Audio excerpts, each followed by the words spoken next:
if you live in an area that's covered by this white stuff several months out of the year, then you understand the importance of winter interest. But winter interest is more than just plants that stick up out of the snow. That's the form and structure that's in the garden. And that's something that we all need throughout all the seasons. And that's what we're going to talk about today, how to add 4 seasons of interest to your garden. 18 years ago, we started with a house in an empty field. No trees, no shrubs. We didn't even have a lawn. But I knew what I wanted, so I made a plan. I wanted the house to look like it was nestled among the trees. Along the foundation, I wanted a mix of evergreen and deciduous shrubs that I could wrap with Christmas lights. And as you walk down the sidewalk towards the front door, I wanted the tree canopies to hang over and give you nice dappled and filtered light. In the spring, this area is full of color. There's rhododendrons and azaleas. The lilac is in bloom and scents the whole area. Beautiful hosta leaves are mixed in with columbine and foxglove that I just let come up wherever it wants to. This is my spring garden, and this is what greets you as you get out of your car and head towards my front door. Hi everybody, my name is Lynette. Thank you so much for joining me in what is actually part 7 of a small series of planning your garden videos that I've been putting together. We're going to pick up where we left off on number 6, where we were discussing the difference between a garden island and a garden border. Now our homework assignment was to get some graph paper and put things on some paper so that today we could start sketching some things in so that we can get our 4 seasons of interest. I'm going to set a camera up so you'll be able to see down as I start to sketch some things out.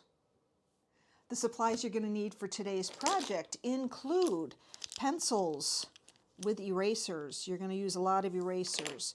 We've got markers, orange, pink, green, purple, and black. You're going to need scrap paper because you're going to sketch out some basic ideas, things that you might like for your garden. Then you're going to take this idea and transfer that onto graph paper where you're going to make something that is proportional to what you're going to be planting. And then finally you're going to take tracing paper, put that over the top of this, and you're going to designate your different seasons of interest. So let's get started. We left off in the last video with our arborvitae hedge. That's a solid green evergreen hedge. So there's 4 seasons of interest right there. We're going to give ourselves a maintenance pathway of about 1.5 feet. Now the roots from your arborvitae hedge are probably going to grow out this far anyway, and you're not going to be able to plant in there. So if you have an area where you can't plant, make it a maintenance pathway. That's going to leave us about 13 feet here, and then we have 42 feet this way. Now, each square equals 2 feet on our graph paper. And if you can't make your garden this big, that's okay. Just follow along, and I'm going to show you some of the ideas and how I create my garden, and you can tailor that to however you want to fit your space. Now it's time to start putting some of your thoughts and ideas down on paper. So grab some scrap paper, a pencil, and just start sketching out some ideas. Now if you don't have any ideas or you're lacking inspiration, go on Pinterest, look at things there, or grab some books. The best thing about books is you could take an image in a book, you could overlay some of the tracing paper, and you could trace out the image that you like. And then hopefully you can transfer that to what you want in your garden. Ultimately, what you want is something that looks like this. You can see we have some trees and some shrubs in there. Now, if you have specific trees or shrubs that you have in mind, now is the perfect time to write down some of their dimensions, because we're ultimately going to take this image that we've put together and we're going to translate it on graph paper.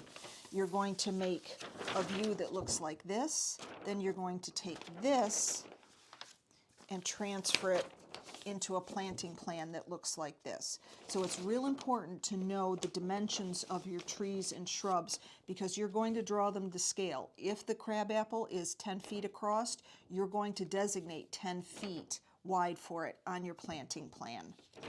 I know it looks like a lot, and it is kind of intensive, but in the end, you're going to come out with a plan that you're going to be able to use, and it's going to keep you on track. So here we go. We're not going to take our sketch, and this is just a sketch. Nothing is to scale. It's just a whole bunch of ideas placed randomly on this piece of paper. I now want to take this and see if I can fit it into the space that I've allocated on my diagram. And we're going to do a rendering, and it's going to end up looking something like this. And the whole reason that we do this big rendering, and we're going to try and do it to scale, is to help us understand how much space we actually have. Do we have too much plant material? Is this too much to fit in this space, or is it too little? So by drawing things out to scale, it's going to help you with space perception. We're going to use the graph paper in two different ways. We've already used the one for a top-down view, a planting diagram or a planting plan. We're also going to use the graph paper to create a rendering.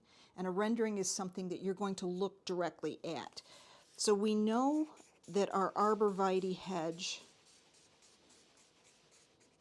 is capable of growing about 15 feet tall. So again, we're using the 1 square foot, or 1 square equals 2 square feet. And this is just going to be a simple drawing of our arborvitae hedge. So here's our arborvitae hedge. Remember, it's a solid green backdrop. And we're going to say 1 square equals 2 feet. And we've got the same 42 feet by, I think I did this 15. Let's see here. 2, 4, 6, 8, 10, 12, 14, 15 feet tall.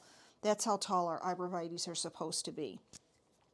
Now we're going to just start sketching some things in. Now what I would like to do is put a bench in the middle of our diagram here. So 1, 2, 3, 4, 5, 6, 7. I'm going to do some marking here. 1, 2, 3, 4, 5, 6. 1, 2, 3, 4, 5, 6, 7. All right, so I'm going to divide our diagram into 3 sections. Our bench is going to go in the center. Now I'm not going to do identical on both sides, but I do want the bench in the center as a thing for 4 seasons of interest. I'm going to draw with pencil first here. Now, the other thing that's going to be important about putting the bench in is it's going to help you with scale, because we know how big a bench can be.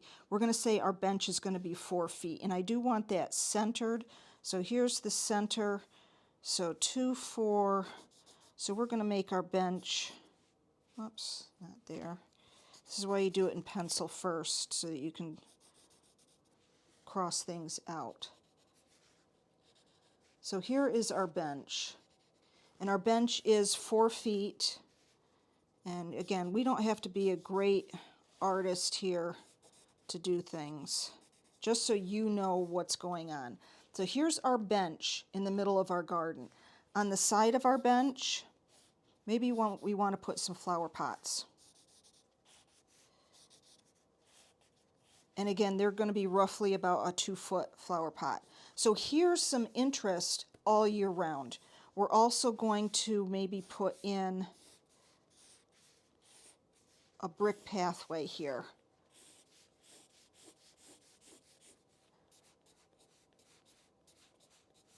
So that you have a way to get to your bench.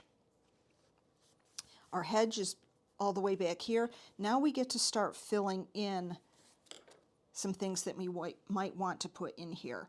And we're going to go on the assumption that we can put anything that we want into this garden. We don't have to worry about the site plan to see which way the sun is coming, because this is just a general it's a fictitious garden that we're putting together. If you are doing something more specific for you, you would have to know which way the sun is coming in, so you know which kind of plants, whether you're doing a shade garden, because this arborvitae hedge could very well be shading things, or the sun could be coming from this direction and this is getting full sun. So whatever works for you, but we're just going to do whatever we want to do here. And let's just say we want to add in a tree. Now I'm going to put in my winter interest first.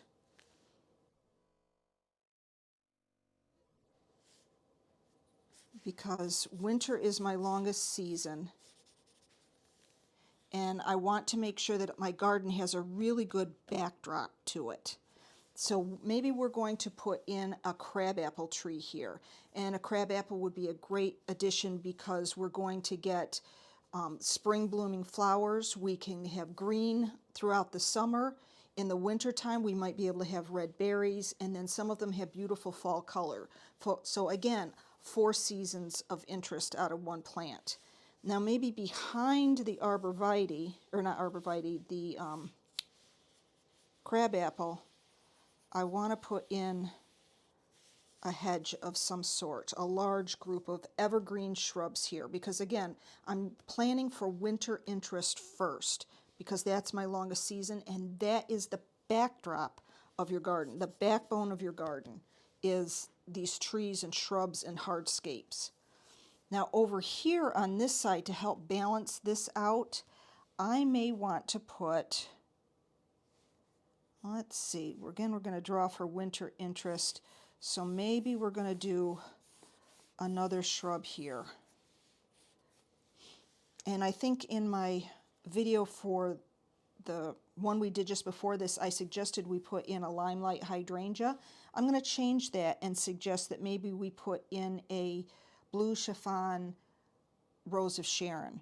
And the reason for that is because the rose of Sharon can have very interesting branches for the winter.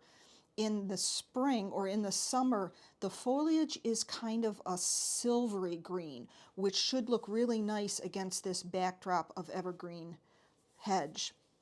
And then in the fall, we're going to get beautiful blue flowers on this. So we're going to get our seasons of interest out of this as well.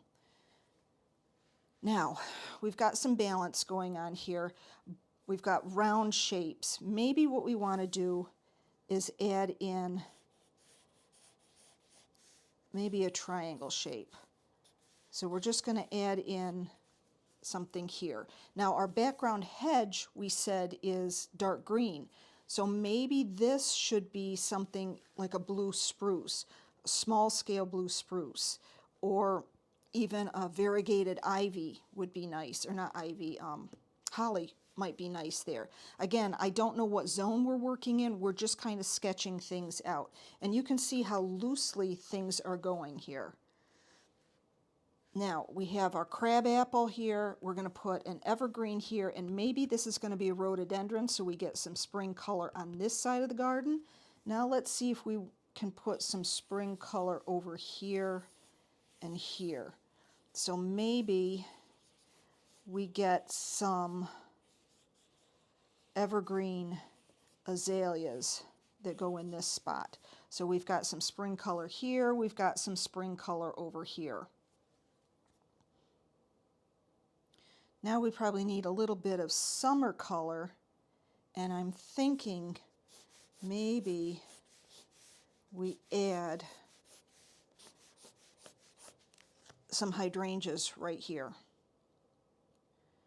This will give us some winter interest as well, especially if we leave those hydrangea flower heads on.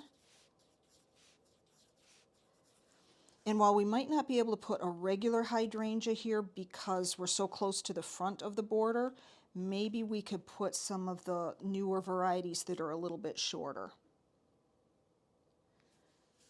And I think this gives us kind of a basic plan of what we want. I'm going to go through and highlight it with the marker and do a little bit finer drawing. But that's all you do. You just sit there and you just draw some shapes and take it from there.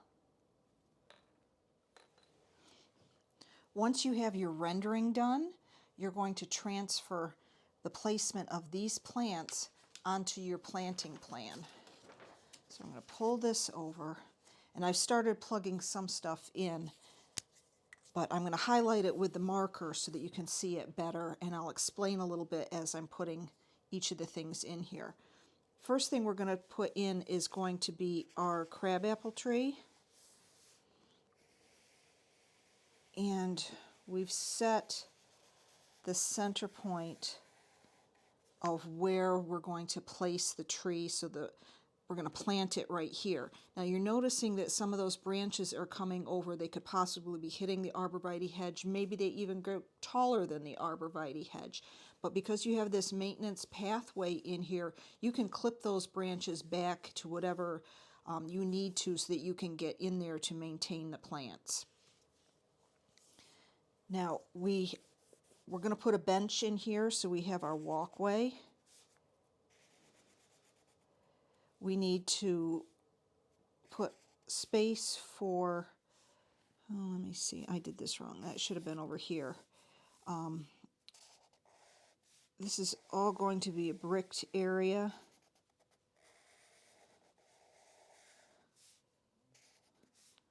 So we'll just say that there's your brick pavers. You also have brick pavers possibly on each side of the bench so that you can set your pots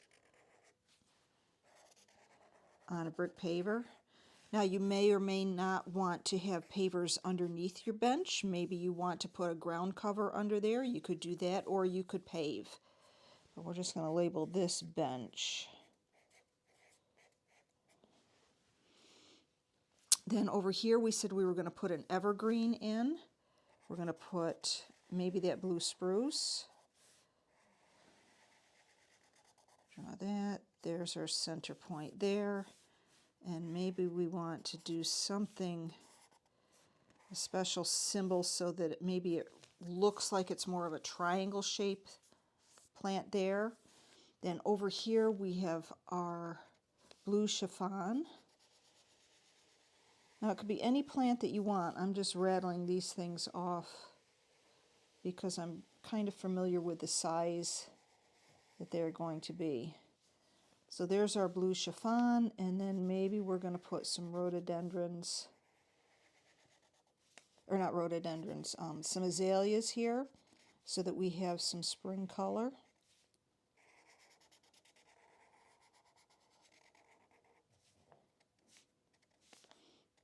And typically, if you're doing things that are the same, you can intersect them in your diagram so that you know that it looks like that. Or say over here where we're going to put our rhododendrons,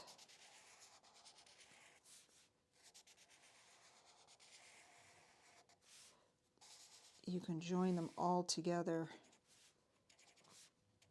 like that. So that tells you that all those three plants are the same. So we could do this like that too. And then I think we were going to put some hydrangeas in here.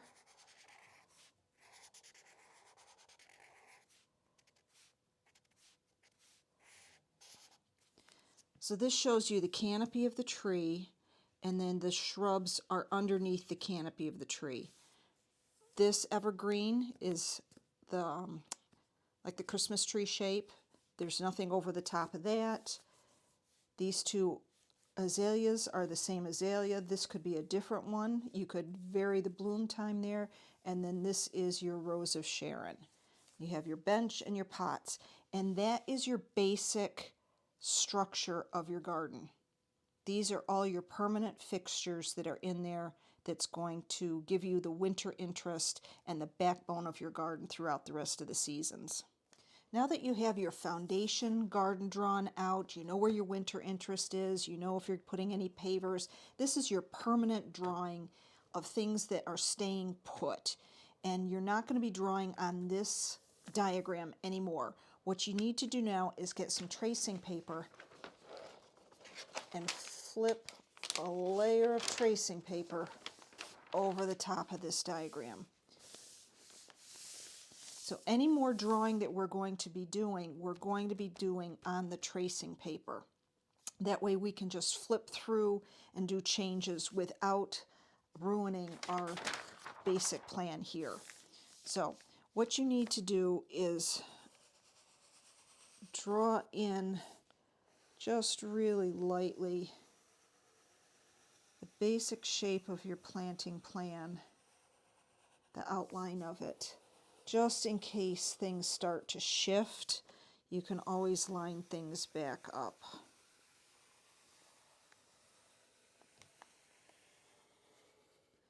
And we're going to label this one spring. And anything that's going to be blooming in spring, we're going to put it on this plan right now. So we said our crabapple blooms in the spring. We said our rhododendrons bloom in the spring.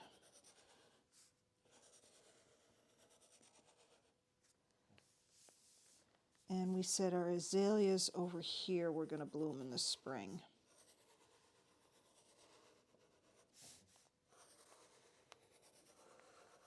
Now I'm not going to take the time to draw the arborvitae hedge in. I'm going to do a basic just outline of the bench and planters, again in case things shift. But I think for our permanent plants, this is all that's blooming in the spring. Now I want to designate some areas where I might want to put daffodils or tulips or any other spring blooming things. I'm going to figure that underneath this crabapple, that's going to be a big spring display. But maybe I also want to add some spring things in here. And maybe I want to do spring, I'll come right along here. Oh, that's not the best eraser there. So what we've done is we've designated where spring is going to be in the garden. So we have our crabapple, our rhodies, we have some spring blooming here, some spring blooming here, and our azaleas. So that's spring. Then we're going to flip another sheet over. And we're going to look at fall. So we're going to label this one fall. Again, we're going to draw our basic outline, so in case things shift. Now fall can be a little bit different because you could count leaves on trees in the fall color, or if you really just want more count towards perennials, so you need to kind of decide what you want to do. But we said our Rose of Sharon is definitely a fall blooming plant in the garden.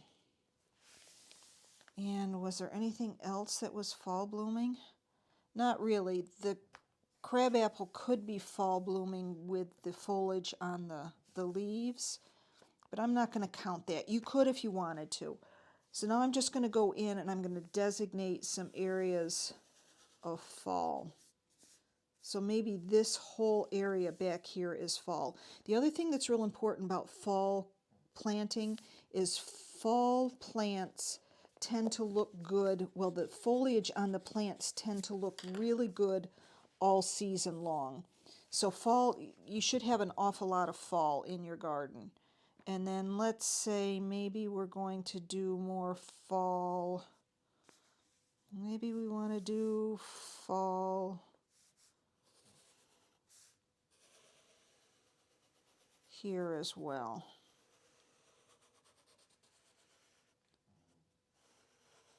So this section is fall and all of this section is fall. And then maybe let's do I'll go right up into there.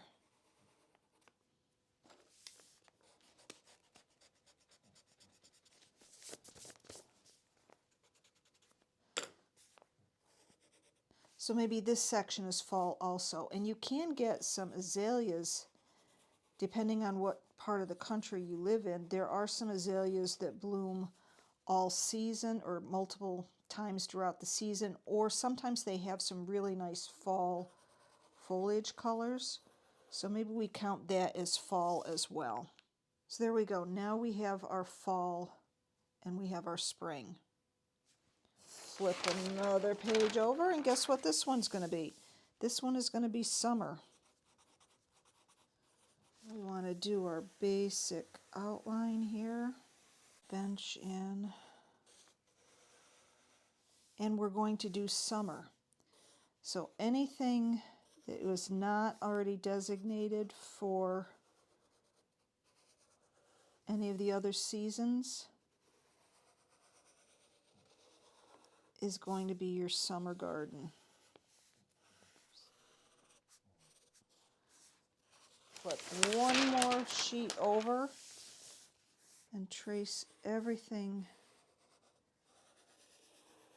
on here.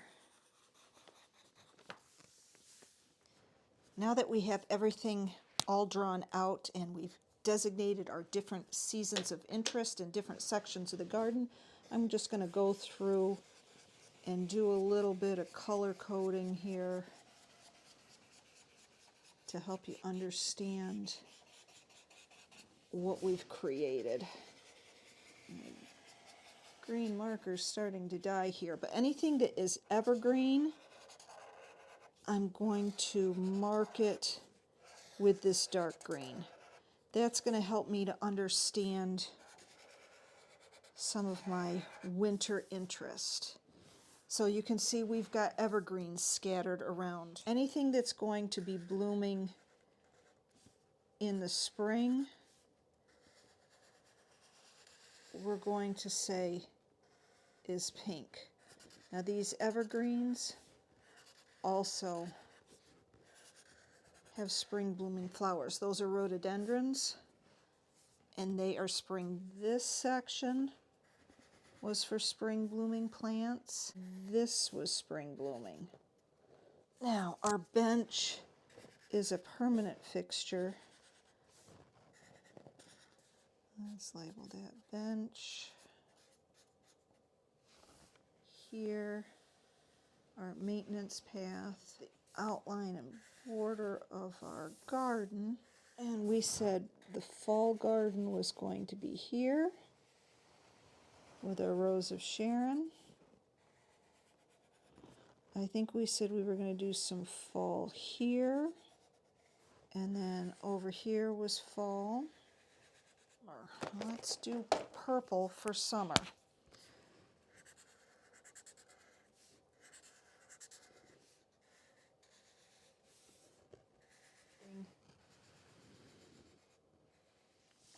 Well, here you go. Here's your 4 seasons of interest. In the next video, we'll go through and we'll start designating plants for specific areas. And we'll do a concentration on making sure that we've got the size right. We'll talk about foliage and texture and repetition and that kind of stuff. So I hope you'll join me in the next video. I know this was long. It's kind of monotonous, but this is going to keep you on track. I guarantee it. I guarantee it so much. So thank you so much for watching. I hope you enjoyed it. Please give it a thumbs up if you like it. And I will see you in the next one. If you can get out in your garden, get out there and have some fun. Take care, everybody. We'll see you soon. Bye-bye.